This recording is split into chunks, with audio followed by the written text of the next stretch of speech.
In this video, we'll be taking a look at one NBA game happening on May 23, 2024, and providing you with a free team pick and total pick for this game. So 2 picks in total. Welcome back to Cash Out Sports. Let's dive right into it. Oh, and don't forget to subscribe and to click the bell icon to get notified as soon as these videos get released, so that you have more time to plan out your bets as we provide these videos on a daily basis. I can guarantee that you'll have all the important information that you'll need on this one NBA game after fully watching this video.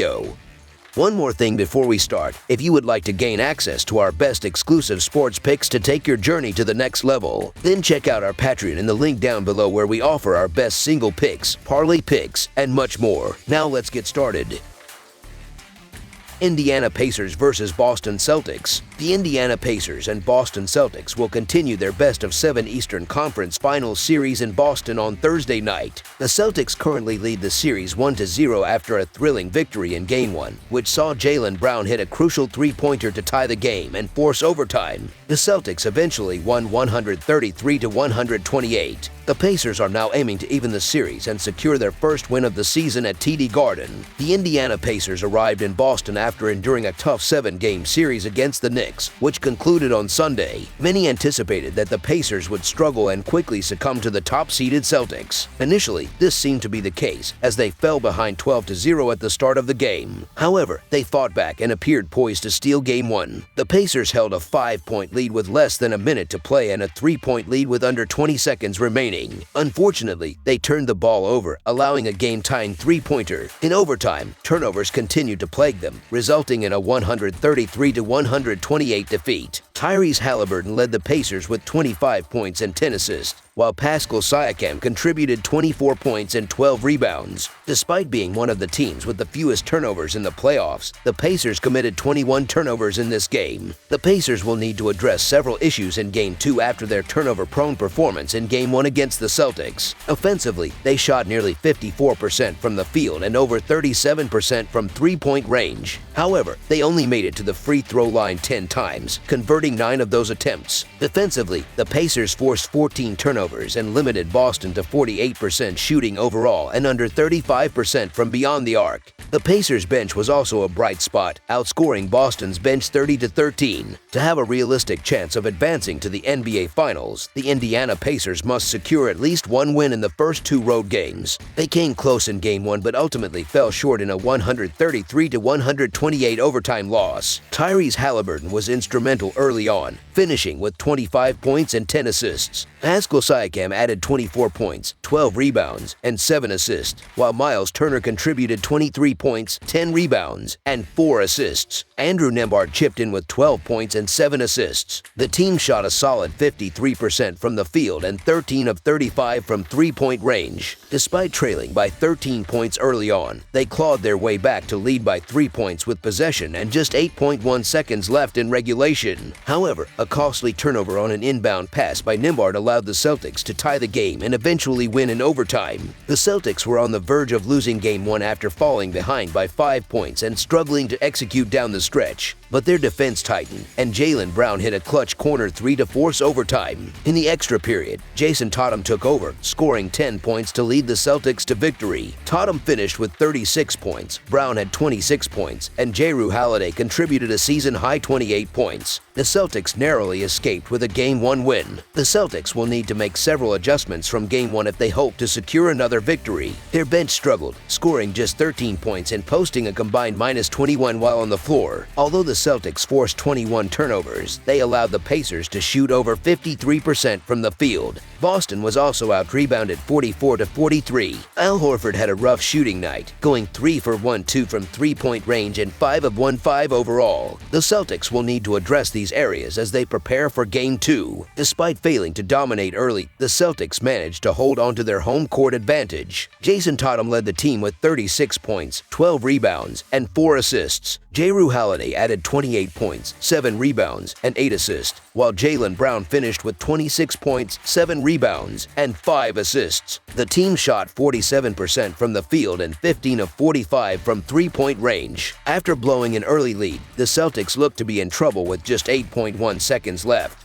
but they forced a crucial turnover and hit a clutch three-pointer to send the game into overtime. The Celtics showcased their resilience by grinding out an overtime victory despite a sloppy performance in the series opener. This was a wake-up call for the league's premier defensive team, and they are expected to come out much more focused in Game 2. Boston's elite defense, ranked second in defensive rating during the regular season, will aim to limit the Pacers' dribble penetration and force tougher shots. Offensively, the Celtics have multiple weapons to exploit the Pacers' defense. Jason Tatum and Jaylen Brown are a dynamic duo capable of scoring from all levels, while Jrue Holiday's playmaking and shooting add another dimension. With Kristaps Porzingis still sidelined, the Celtics should continue attacking the paint and getting to the free throw line frequently. The Pacers' turnover issues in Game 1 were significant, and the Celtics will look to increase their defensive pressure to force even more miscues. With the support of their home crowd, the Celtics should feed off the energy and impose their will on both ends of the floor. Expect a focused and determined Celtics squad to come out strong, tightening their defense and showcasing their offensive firepower. The Celtics, despite nearly losing Game 1, pulled off a 5-point win in overtime. The Pacers were hot from the field, won the rebounding battle, and outperformed Boston's bench. However, the Celtics are likely to make critical rotation adjustments to better utilize their bench in Game 2. With Porzingis out, Sam Hauser and Peyton Pritchard are expected to step up.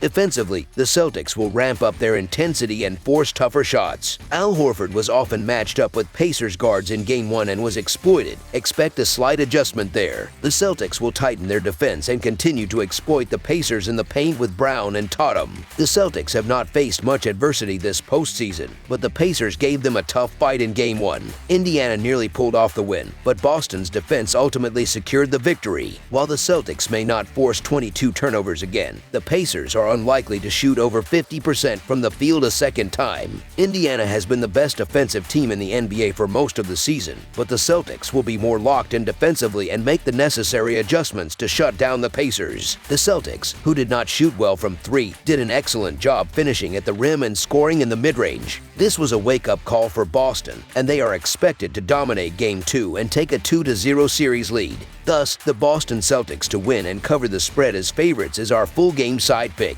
The Celtics' subpar defensive performance in Game 1 was an anomaly, and they will undoubtedly make the necessary adjustments to clamp down on the Pacers' high-powered attack. Boston's elite defense will be dialed in from the opening tip, focusing on limiting the Pacers' dribble penetration, which led to many open looks and easy baskets in Game 1. Expect the Celtics to be more physical and disruptive, forcing the Pacers into tougher shots and turnovers. On the other end, the Pacers will also tighten their defensive execution. They can't afford to allow the Celtics to get to the free throw line at the same rate as Game 1, where Boston attempted 30 free throws. Look for the Pacers to be more disciplined and force the Celtics to earn their points from the field. Both teams will also make adjustments to limit second-chance opportunities. The Pacers' lack of size without Kristaps Porzingis made it difficult to keep the Celtics off the offensive glass, leading to extra possessions and easy layups. Expect a renewed emphasis on boxing out and securing defensive rebounds. The Pacers scored at will in Game 1 after struggling out of the gate and trailing 12-0 in the first 3 minutes. The Celtics didn't exert their defensive will consistently, but when called upon,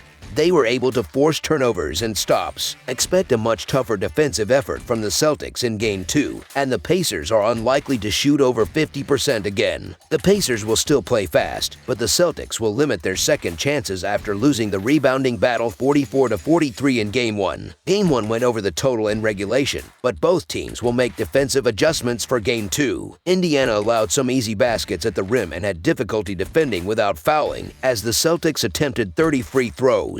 The Celtics also secured 13 offensive rebounds, giving them extra possessions and open shots. While the Celtics forced many turnovers, they had some defensive miscommunications that allowed the Pacers to shoot 53.5% from the field despite turning the ball over 22 times. The Celtics applied more pressure in the second half, and Indiana struggled to cope. Both teams will tighten up defensively and look to make key adjustments for a better performance. With increased defensive intensity and a focus on limiting easy scoring chances, the game should become a grinded-out affair, leading to fewer possessions and a lower scoring contest. Thus, under the projected total is our full game total pick. That's all for now, so if you have any other games you would like reviewed, then leave a comment down below with the game you would like analyzed. Subscribe to our channel, leave a like on this video, and we'll get to it as soon as we possibly can. We would also love to hear your opinion on the picks presented to you in this video, whether you agree or disagree with them, so leave a comment down below and do let us know.